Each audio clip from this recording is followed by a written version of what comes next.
Mungu ambayo ndio hekalu lake, kwa sababu nafasi leo ipo mbele yako ili uweze kutengeneza hekalu la Mungu ambalo limekuwa chafu, linahitaji kuwa safi. Mama, usipotengeneza hekalu la Mungu ukalirudisha kwenye hali yake ilivyotakiwa, Mungu ataweza kuharibu, kwa sababu hautaki kutengeneza hekalu la Mungu ili liweze kuwa salama, ili liweze kuwa safi, ili liweze kuwa safi, ili Mungu aweze kukaa ndani yako. Kila mmoja anajua matendo yake jinsi alivyo, ni kwa namna gani amechafua mwili wake, ni kwa namna gani amechafua nyumba ya Mungu, ni kwa namna gani ambavyo matendo yake yamekuwa yafai mbele za Mungu. Kila mmoja wetu anajua. Wewe unasikia sauti nami ya kwamba unajua matendo yako jinsi alivyo. Jana ulifanya nini? Leo umefanya nini? Juzi ulifanya nini? Mwaka jana ulifanya nini? Mwaka umefanya nini? Yote unajua. Sasa sikiza, mtu wa Mungu, nikwambie, huu sio wakati wa kuoneana aibu, sio wakati wa kuoneana aibu, ni wakati wa kutengeneza.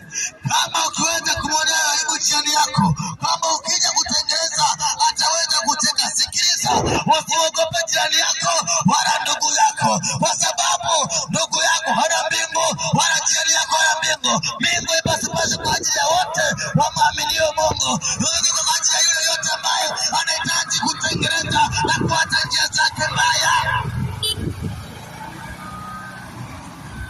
Watu wamemsahau Mungu,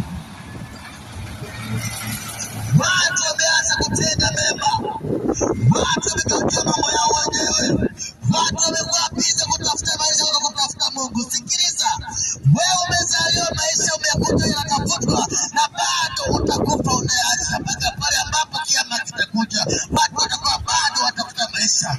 Alafu cha ajabu ya kwamba kuna wakati unatafuta maisha na maisha yenyewe yamkini usiyapate. Yaani maisha upati na jehanamu unakwenda. Yote ya nini? Sikiliza nikwambie, mtu wa Mungu, usiishi hapa duniani kwa hasara, bali wakati wako kuishi duniani kwa faida.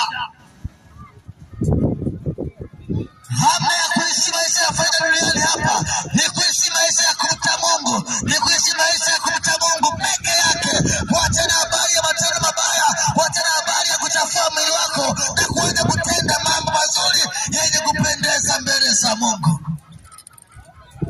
Nimebakiza dakika 5 tu, naenda kumaliza. Dakika 15 nakaribisha kila mtu ambaye anahitaji kumrudia Mungu ili niweze kumaliza kabisa, tuombe naye. Kama kuna mtu ambaye anahitaji kumrudia Mungu, unakaribisha niweze kuomba na wewe leo ili uweze kumkabidhi maisha Mungu, uanze tena kutenda